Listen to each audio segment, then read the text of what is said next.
প্রতি বছরের ন্যায় এ বছরও ভগবান রঘুবীরের জয়গান গেয়ে প্রচলিত রীতিনীতি মেনে গোঘাটের কামারপুকুর এর লক্ষ্মী জলাতে ধান রোপণ করলেন কামারপুকুর রামকৃষ্ণ মঠ ও মিশনের মহারাজরা। লক্ষ্মীজলা এর ইতিহাস বহু বিস্তৃত। এর ইতিহাস জানতে আমাদের একটু পিছনের দিকে যেতে হবে। ভাবছেন কি সেই ইতিহাস? রামকৃষ্ণ পরমহংসদেবের বাবা ক্ষুদিরাম চট্টোপাধ্যায়ের বাল্যবন্ধু শুকলাল গোস্বামী ক্ষুদিরাম চট্টোপাধ্যায়কে 2 বিঘা জমি দান করেছিলেন।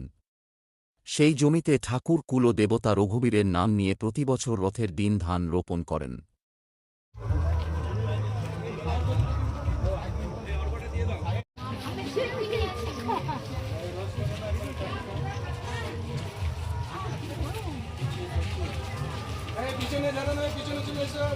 রামকৃষ্ণ মঠ ও রামকৃষ্ণ মিশনে আজকে রথযাত্রার দিনে আমাদের যে জমি আছে সেখানে ধান রোপণ শুরু করলাম। আমাদের সঙ্গে এসেছেন, আমার সামনে রয়েছেন ইনি পূজনীয় শ্রীমৎ স্বামী বোধসারানন্দজি মহারাজ।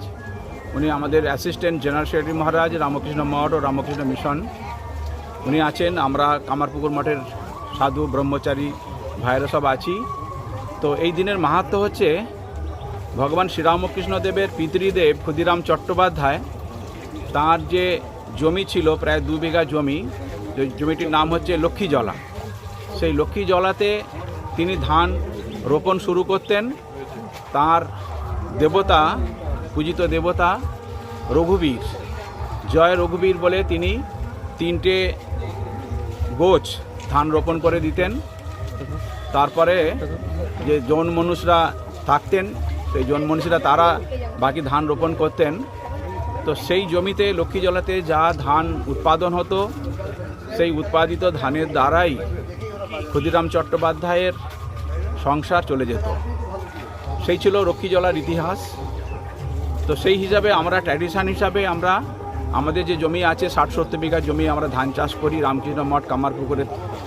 তো এইখান থেকে আমরা জমি ধান রোপণ শুরু করি এবং সেটা রথের দিনে শুরু হয়।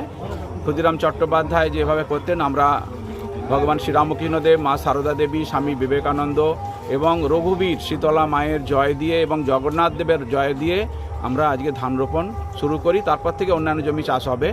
তো আজকের দিনটা খুব ভালো দিন, জগন্নাথ দেবের রথযাত্রার দিন, শুভ দিনেতে ধান আমরা লাগালাম।